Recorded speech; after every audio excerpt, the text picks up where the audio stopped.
Hello, আসসালামু আলাইকুম প্রিয় ভাই বোনেরা, কেমন আছেন?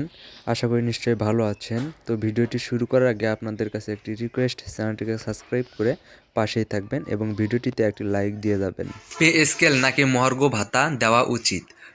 প্রচলিত নিয়ম অনুযায়ী 2020-21 সালে আমাদের পে স্কেল হওয়া উচিত ছিল, কিন্তু অনেকদিন পর 2025 সাল স্কেল নেই। মুদ্রাস্ফীতির চাপ সামলাতে সব রকম পরিবেশ পরিস্থিতি বিবেচনা করে সরকার মহার্ঘ ভাতা দেওয়ার কথা জানায়। অনেক সরকারি চাকরিজীবী মুখে রুমাল বেঁধে টিসিবির গাড়ি থেকে পণ্য কেনেন। সর্বনিম্ন 8,250 টাকা মূল বেতনের সর্বসাকুল্যে 15,000 টাকা আসে। এই 15,000 টাকা দিয়ে কেমন করে একটা পরিবার চলে? যদি রাষ্ট্র বাজার মূল্য, ডিজেল, গ্যাস, বিদ্যুতের দাম 2015 সালের মতো করে দিতে পারে, তবে 10 থেকে 20তম গ্রেডের সরকারি চাকরিজীবীরা নতুন পে স্কেল বা মহার্ঘ ভাতা বা অন্য কিছু চাইবে না। মহার্ঘ ভাতা চালুর পর পে স্কেল প্রদানের কার্যক্রম চালু করতে হবে।